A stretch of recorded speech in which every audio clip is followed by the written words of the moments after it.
We had a week one game in Brazil. We have London games fully underway. We have Germany. We have Spain next year. What else is in store? I think the sky's the limit. I know we have other places that are far outside of just Europe, including the UAE and also Australia. I think, there's a lot to come.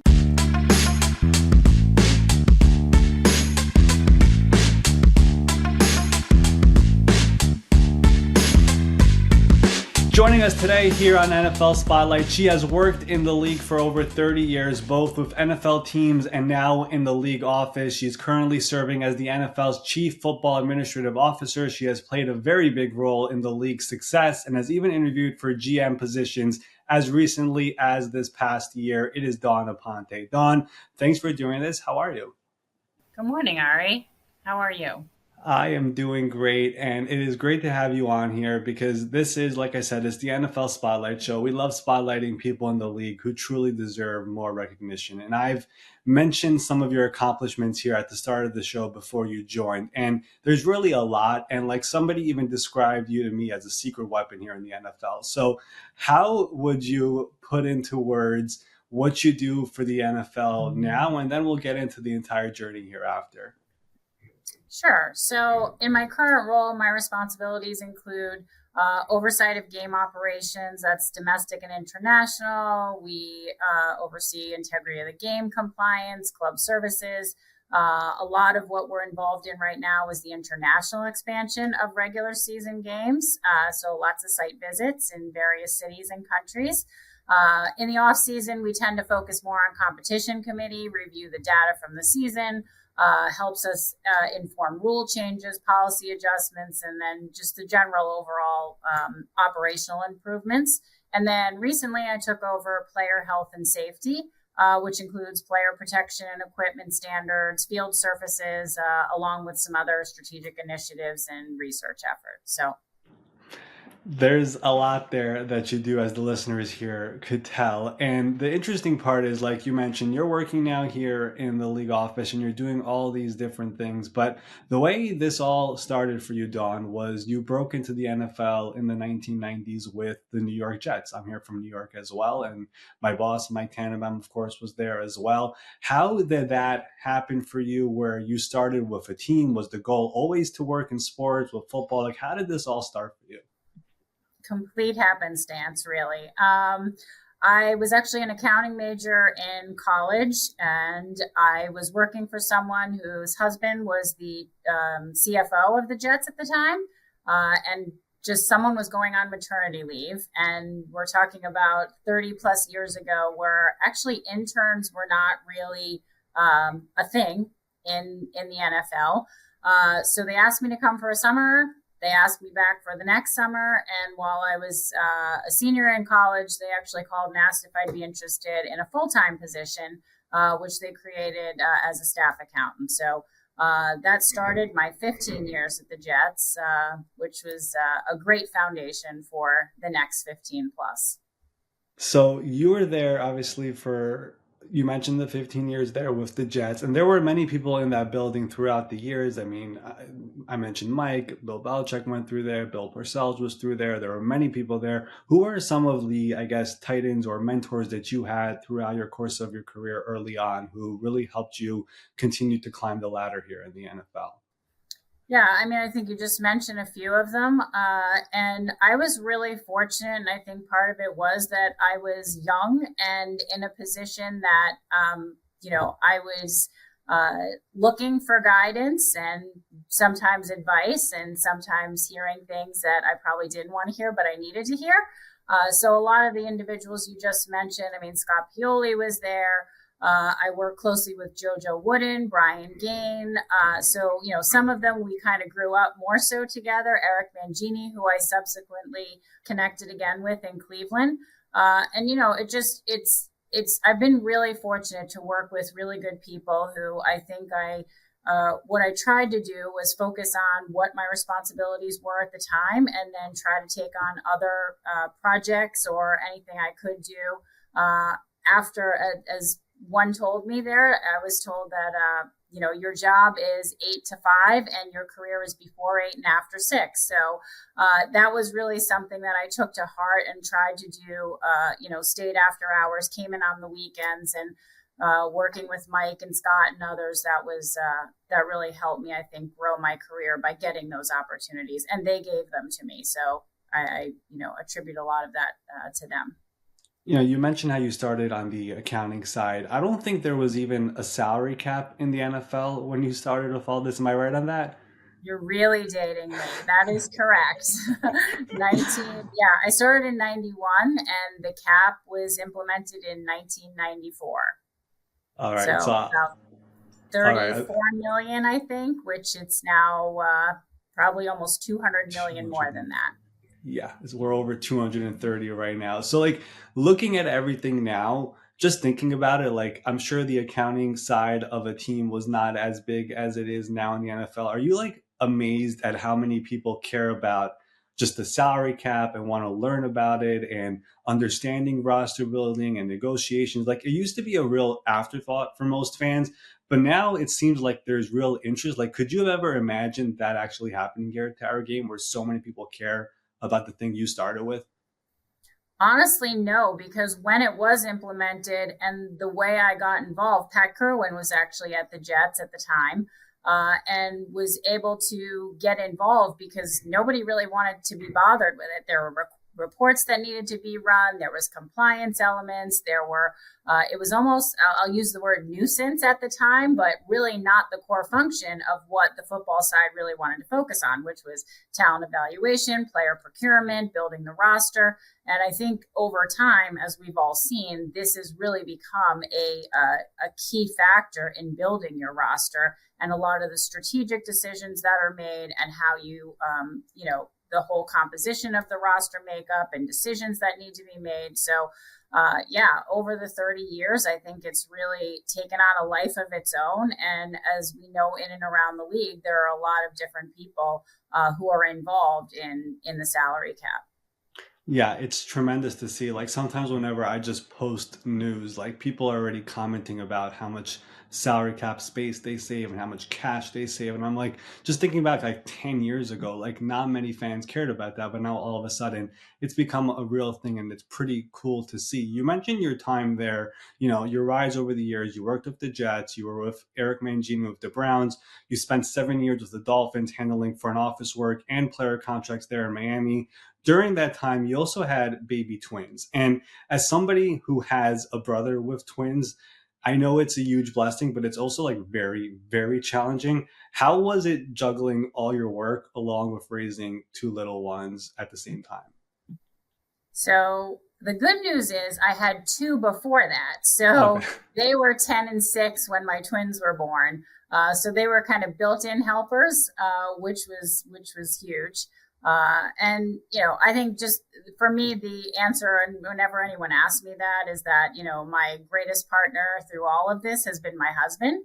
And he really is the one that has taken on we've kind of flipped roles in terms of who's focused on their career. He's a teacher, but he stayed back and has joined me on this journey here, there, and everywhere, and really has, he gets all the credit for managing that and managing me at the same time. So, I think that's important, and that's a question that I often get asked, particularly by females, in terms of having families and juggling those things. But I think the key is really to have the right infrastructure at home to be able to focus on a job that probably takes 95% of your time. You mentioned women working here in the league. It's grown exponentially here over the last several years. I've had a few people mention to me that you've become a great mentor to a lot of people. Like, what has that been like for you to see just the growth with women in the sport as well? And then just becoming a mentor to so many people and trying to help them elevate as well. Yeah, I think for me, I never really had women mentors in this sport. Amy Trask was obviously at the Raiders for many years, and she was more on the front office side, but there really were no women to kind of bounce ideas off of. And I think I don't really look to say I want to be a mentor, but I do want to be an example. And I'm happy to speak with women as well as males to kind of talk through what it's like growing up in this business. And I think a lot of things are those that were really taught to me from people, and focus on what you can control, and don't worry about everybody what everyone else is doing, and figure out ways to distinguish yourself. So those are just things. And I think sometimes people just want to have a conversation and ask if you've been through these things. And I don't think that's unique to females. I think that's across the board as someone who's growing up in an industry. Well, I'm sure as people listen to all of this, like you've had your hands on many different things here, from the team side to the league side and many other things as well. I mean, you also interviewed for the Chargers GM job this past cycle, and the NFL has never had a female GM in the role before in its history, and I think it's going to happen very soon. I mean, you have tremendous expertise in contract negotiations, the salary cap, the CBA, day-to-day management of just football business matters. Is there a goal eventually to get back on the team side and potentially become a GM for a team? So I never rule anything out, because thinking back 30 plus years ago, I couldn't imagine the journey and the twists and turns that I've taken along the way. I think there are different aspects on the league side and the team side. And as I say, I'm open to anything moving forward. I like change. I like challenge. So I think, we'll see where it all goes. I've never really had a North Star per se, but really I'm always looking for the next step and being challenged. And, if the right opportunity comes about, I would be more than happy to entertain it and see where it goes. Well, I mentioned this on the top of the show before you joined, but the front office structures around the NFL are changing a little bit. I think the most prevalent one is probably the one in Tennessee, where Rand Carthon is the GM, but Chad Brinker is also handling a lot of the business stuff. Those are all opportunities as well out there that could be potentially available in the future, which I think will do really well for you. But of course, you are doing really, really well right now in the league office as well. There are some general questions out there that I wanted to ask you. And just to show how involved you are in many areas in the NFL, the first one I want to bring up is January 2023. That was when the Damar Hamlin incident happened in Cincinnati on Monday Night Football. When ESPN showed the two coaches in the tunnel, you were right there in the middle as well. What do you remember about that night? What were you doing there in the first place? And I guess what was your role while all of that scary incident was all unfolding? So, first and foremost, I think just in any situation like that, we do a lot of contingency planning. I would say that was not one that came with the playbook, but for sure was, I think one of the key things I say when people ask about that is this is a people business. And at the end of the day, it really is about relationships. I was very fortunate to have had close relationships with both of those head coaches. We had just moved the Buffalo game, not even a month, I think it's about a month prior that year, due to weather. So at least had a rapport. I worked with Zach when we were in Miami, but I think those are just times where you try to draw upon what your experiences are, your ability to hopefully lead in those situations. On the flip side, I think different from how I just described it, the medical staffs, that's what they prepare for, right? They do the emergency preparedness, and they went into action and they executed exactly how they had planned for any type of situation like that. So super thankful in the moment that was able to be taken care of. And then it's just, in collaboration with people back in New York and the coaches on site, and really just trying to understand what the best and right decision is in that moment, which is never a one size fits all. But I think that was something that I was there because I was a football operations rep, which we have one at every game. It was a prime time game. And just again, somewhat happenstance, I guess you would say. But fortunately, it has a great ending to it. And with every situation, we learn from it and try to improve moving forward and be prepared. So. Yeah, I mean, I think the NFL, obviously, we've seen how it all unfolded in the end. And of course, DeMar is back playing right now in the NFL and starting for the Buffalo Bills. So it's been a very storybook ending to the way that all that scary night all unfolded. For all the diehards of the NFL who watch all 7 rounds of the NFL draft, over the last few years, you also became the person who announces the late round picks in the NFL draft every year. How in the world did that come up for you where you're now doing that? A byproduct of COVID. So, actually, yeah, 2020, we were just trying to pull things together in terms of carrying on the business. And that was one of those where we were setting up, obviously, the commissioner does the first night and the second night, and then just trying to figure out Dave Gardy, also another face and voice of the NFL draft that we kind of tag team and then have tried to bring some others in. But yeah, I think now it's just nobody really wants to be there on day 3. So I'm I'm the lucky one that stays back. But it's really it's amazing when you talk about the draft, what that's really become in terms of what it started as. And from my perspective, I was the one on the outside of the war room who never was allowed to even peek in, versus now it's on a grand stage and millions of people watching and in attendance. So Does it? I mean, it was obviously in New York for many, many years. It had to be moved out because there was an event in Radio City Music Hall, which was taken up that day, and then they're moving it to Chicago. Could you have imagined when that happened that the NFL draft would be what it is on tour going around the country and the hundreds of thousands of fans that are showing up every year? Like, who could have seen that coming?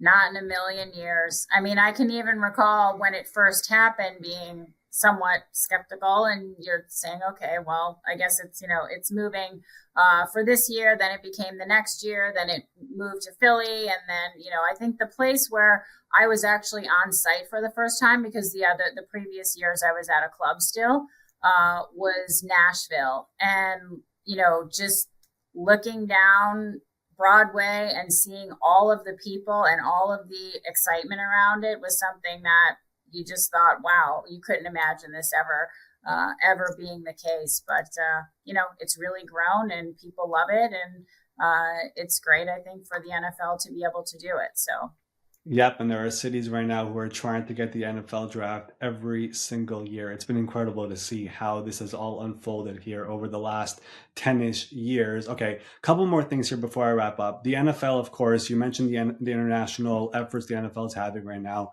We had a week 1 game in Brazil. We have London games fully underway. We have Germany. We have Spain next year.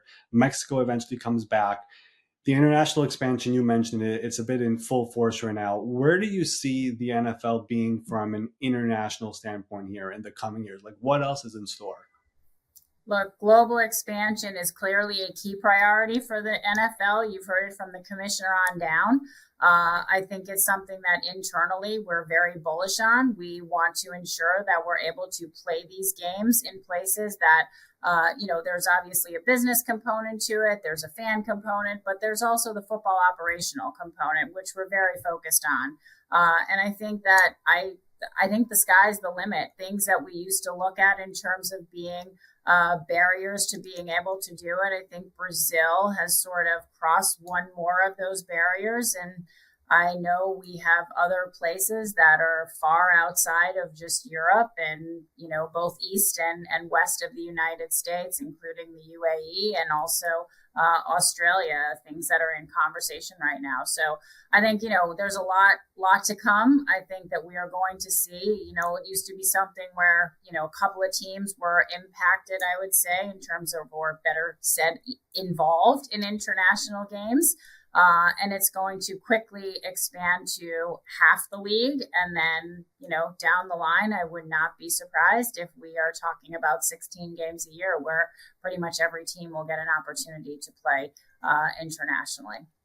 I believe the commissioner mentioned that once it eventually goes to 18 games, and everyone agrees on that, the idea of 16 international games is very much on the table. I think the commissioner has also mentioned Ireland as a place the NFL wants to go to. So there is the international efforts, it's on fire right now, and it's only going to continue to grow. And you are playing a big role in that as well. All right, last thing here, last thing here. I ask this to every guest. This is the NFL Spotlight Show. We put a spotlight on people in the league who deserve more recognition. Don, player, coach, executive, whoever you want. Is there anyone in the NFL who you think deserves to be in this seat in the future? That's a tough question. I think I always say, who am I to project where someone should be or what they should be? But I think more importantly, there are a lot of really good people in this league. As we know, 32 different teams, 32 different owners, 32 different cultures, and finding the right individual for the right culture. I also don't know that you have to be in the general manager seat to have that impact. I've worked with a lot of good people. I think if I were to point one out in particular, that would be unfair. So I'm not going to pick one, but a lot of the people that you may have heard me talk about have definitely been both deserving and potentially even deserving again if they get the opportunity. I love it. Well, there are many people around the league, like you mentioned, including the league office as well. We're going to go and find them, look through the rough, and try to find who does a great job here around the league to make this league so successful. And the growth has been tremendous. Dawn, you've played a very, very big role in that. And I want to thank you for taking the time to sharing your journey, allowing us to spotlight your very impressive career. We're going to wish you continued success as the season goes on, and best of luck.